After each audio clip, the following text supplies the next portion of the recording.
Assalamualaikum warahmatullahi wabarakatuh. Perkenalkan, nama saya Nur Melinda dengan NIM 230111055. Pada video ini saya akan menjelaskan ringkasan materi mata kuliah Keamanan Informasi dari pertemuan pertama hingga pertemuan ke-15. Semoga video ini dapat memberikan gambaran singkat mengenai pentingnya menjaga keamanan informasi di era digital. Pertemuan pertama membahas konsep dasar keamanan informasi. Keamanan informasi merupakan upaya untuk melindungi data dan sistem dari akses, perubahan maupun penyalahgunaan oleh pihak yang tidak berwenang.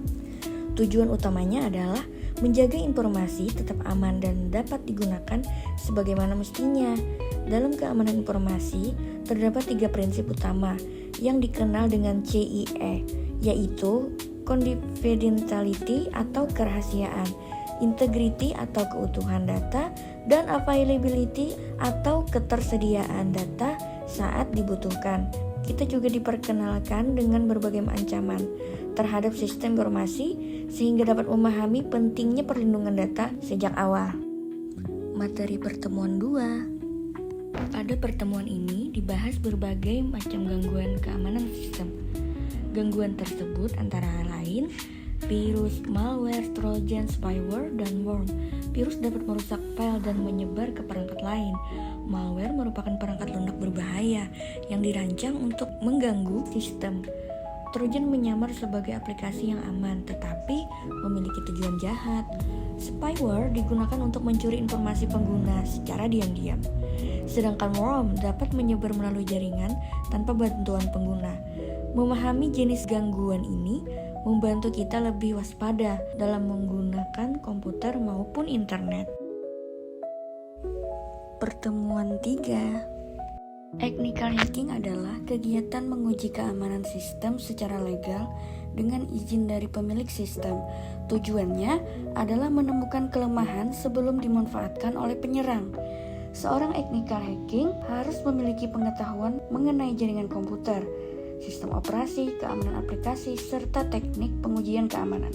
Dengan adanya ethical hacking, organisasi dapat meningkatkan keamanan sistem yang dimilikinya.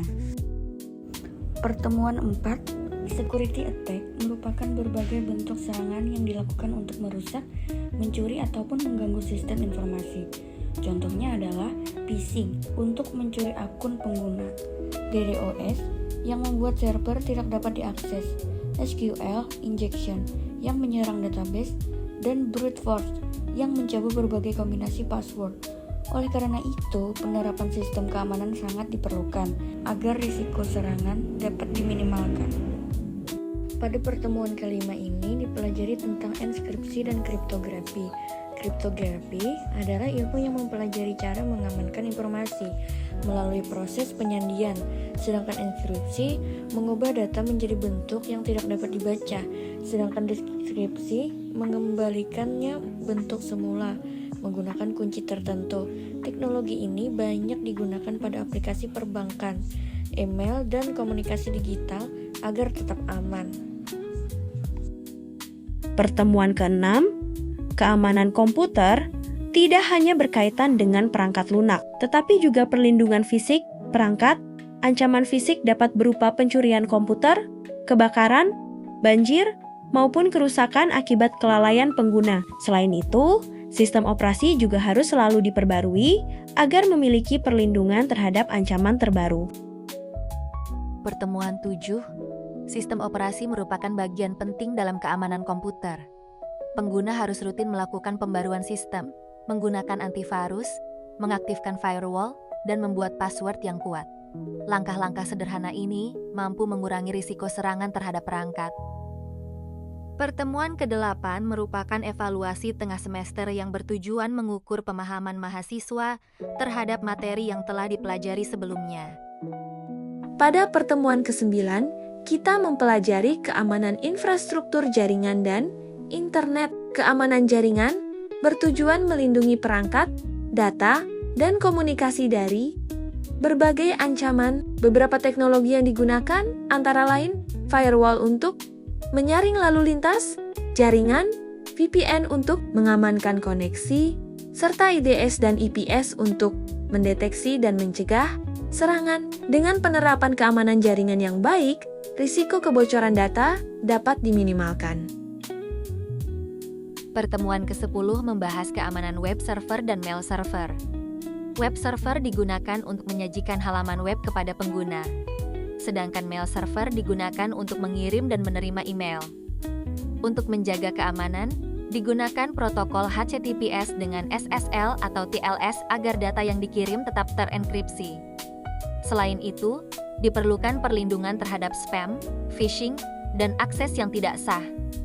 Pada pertemuan 11 ini dipelajari berbagai tools yang digunakan dalam keamanan komputer.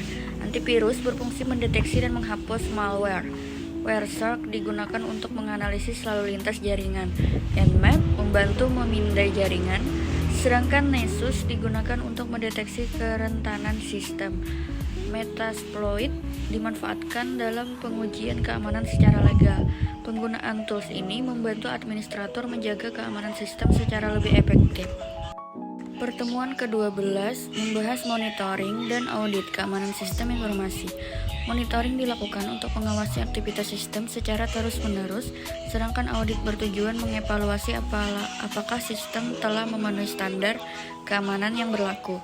Dengan adanya monitoring dan audit, organisasi dapat lebih cepat menemukan kelemahan dan melakukan perbaikan sebelum terjadi gangguan yang lebih besar.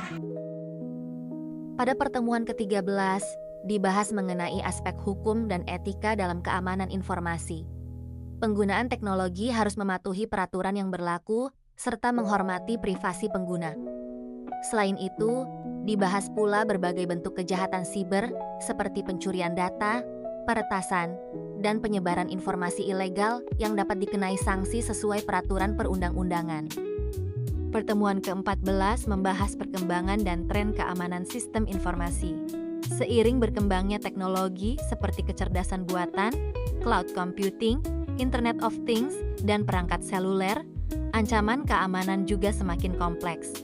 Oleh karena itu, setiap pengguna maupun organisasi harus selalu memperbarui sistem keamanan dan meningkatkan kesadaran terhadap ancaman siber.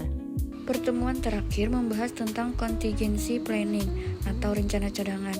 Contingency planning merupakan langkah yang dipersiapkan untuk menghadapi kondisi darurat seperti kerusakan sistem, serangan cyber, maupun bencana alam. Salah satu langkah penting adalah melakukan backup secara rutin, baik menggunakan media penyimpanan lokal maupun cloud. Dengan adanya rencana pemulihan yang baik, data dapat dikembalikan dan operasional organisasi dapat berjalan kembali dengan cepat. Demikian ringkasan materi mata kuliah keamanan informasi dari pertemuan pertama hingga pertemuan ke-15. Dari seluruh materi yang telah dipelajari, dapat disimpulkan bahwa keamanan informasi memiliki peran yang sangat penting dalam melindungi data, menjaga kelangsungan sistem, dan mengurangi risiko serangan cyber.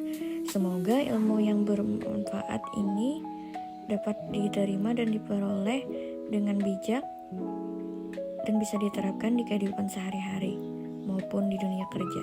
Terima kasih atas perhatiannya. Wassalamualaikum warahmatullahi wabarakatuh.